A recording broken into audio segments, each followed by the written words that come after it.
pimpinan yang kami muliakan, rekan-rekan Komisi 8 yang kami cintai, Pak Menteri, Pak Wakil Menteri, beserta seluruh jajaran yang kami banggakan.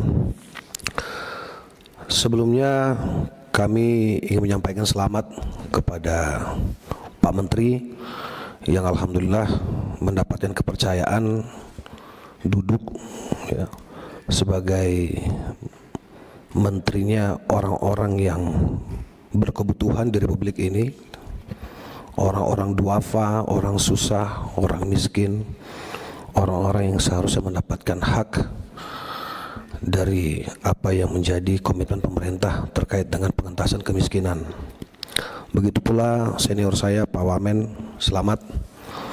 Mudah-mudahan bisa bersinergi dengan Pak Menteri dalam menjalankan tugas-tugas kerja-kerja di Kementerian Sosial.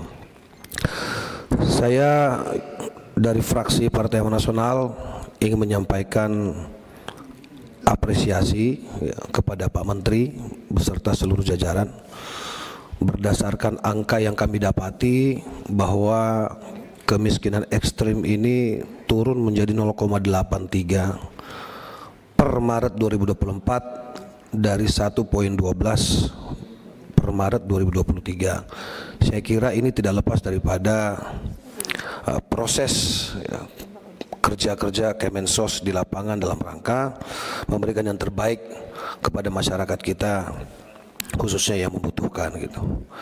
Dan kalau saya boleh menilai pimpinan dari berbagai pemaparan menteri dan juga kepala badan mitra kerja Komisi 8, saya kira pemaparan Gus Menteri Sosial ini termasuk yang paling cepat, tepat, padat dan paripurna gitu.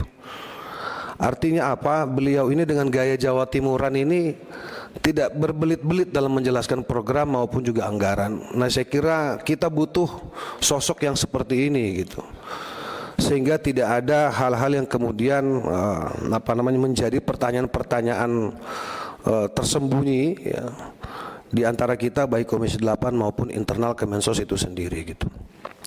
Tadi berbagai persoalan dan juga konflik-konflik interest baik dapil ya, maupun secara global di Republik ini sudah disampaikan oleh rekan-rekan Komisi 8. Saya hanya fokus pada 2 poin saja Pak Menteri, izin. Yang pertama, realisasi anggaran tahun anggaran 2024 Pak Menteri.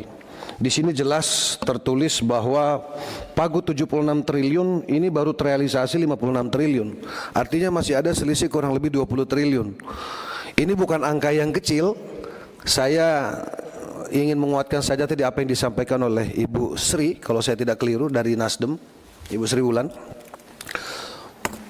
bahwa jangan sampai kemudian 20 triliun yang menjadi harapan warga masyarakat yang berhak ini kemudian menghadapi persoalan-persoalan yang seharusnya tidak dihadapi oleh mereka, baik itu terkendala dengan sistem perbankan ya, atau kalau kemudian melalui pos ada hal-hal yang rumit yang kemudian yang seharusnya bisa segera didapati tetapi tidak didapati oleh saudara-saudara kita yang seharusnya menerima gitu.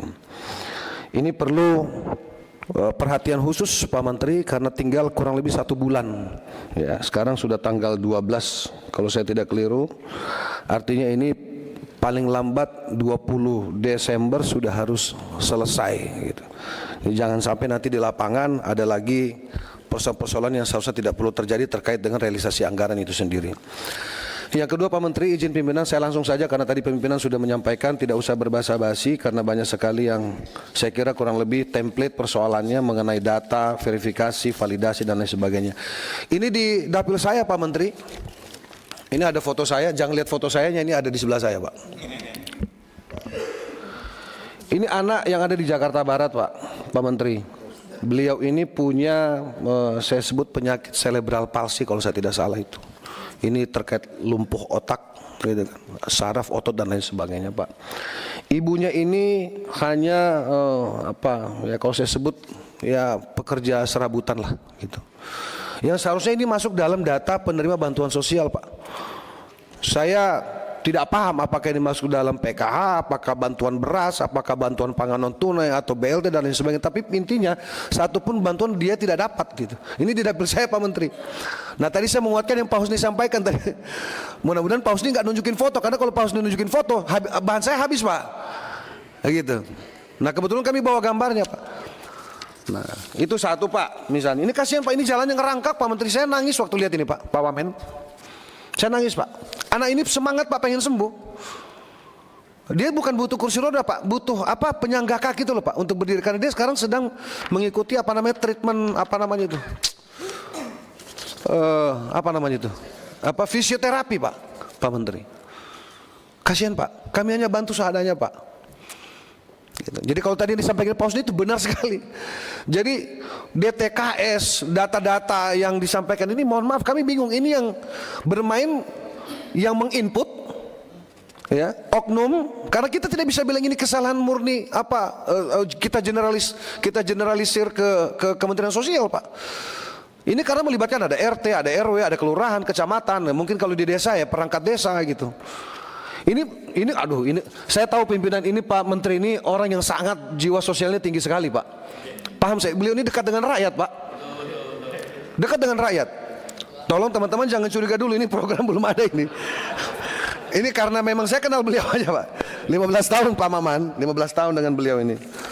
Beliau ini jangankan ke orang miskin Pak, ke orang sukses saja beliau ini bagi-bagi rezeki Pak. Ya buktinya band saya dulu sering banget dipakai sama beliau Pak. Jadi itu tadi, artinya ini sebagai gambaran Pak Menteri, izin 1 menit seperti ini Pak.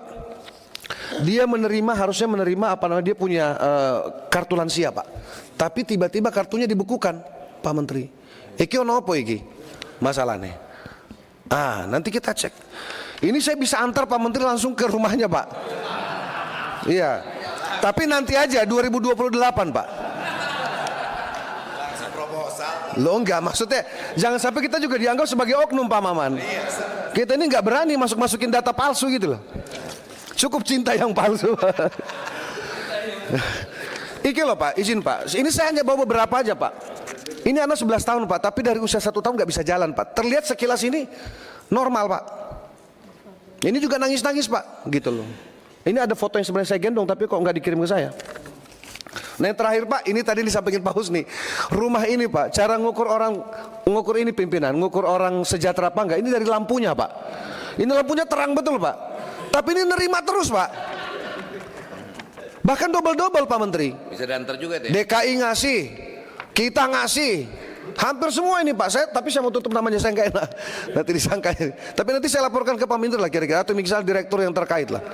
Nah artinya Pak, ini terakhir Pak. Ini Pak, coba lihat pimpinan rumahnya Pak. Apalagi yang terbaru yang viral ini Pak, yang 13 orang satu rumah itu Pak. Itu kebetulan di Jakarta kan Pak. Coba di mana? Di mana kita ini Pak? Kita punya hati ini Pak. Kita bicara hari ini data terpadu. Data yang mana? Datanya siapa? Ini loh di depan mata kita nih loh Pak. Tadi Pak Menteri bicara tentang anak jalanan. Mohon maaf, Jakarta ini di jalan masih banyak. Itu harus kemana anak-anak itu gitu. Ada yang penjual bunga pimpinan, ya kan, jual tisu, malah kadang-kadang masak. Nah kalau kemudian ini merupakan apa namanya, bagian daripada modus yang mengarah pada eksploitasi anak, ini Kementerian Sosial punya tanggung jawab moral Pak, untuk berkoordinasi dengan, saya nggak tahu apakah pemerintah DKI misalnya, pemerintah daerah, dalam hal ini Satpol PP selaku penegak perda dan seterusnya. Tapi tidak mungkin lah kita ini ngajarin Pak Gus Ipul ini berenang, orang beliau ini sudah betul-betul berada di garis rakyat gitu loh, didampingi dengan Pak Wamen yang aktivis sosial. Saya kira ini pasangan yang paling komplit di kementeriannya Pak Prabowo ini Pak. Ditunjang lagi dengan kerja-kerja para sekjen dan dirjen dan turunannya. Mudah-mudahan Kementerian Sosial ke depan semakin kuat gitu.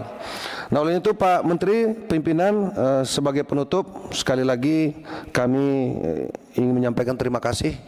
Tentu Pak Menteri ini yang ada di kepalanya banyak sekali hal-hal yang harus diselesaikan Pak.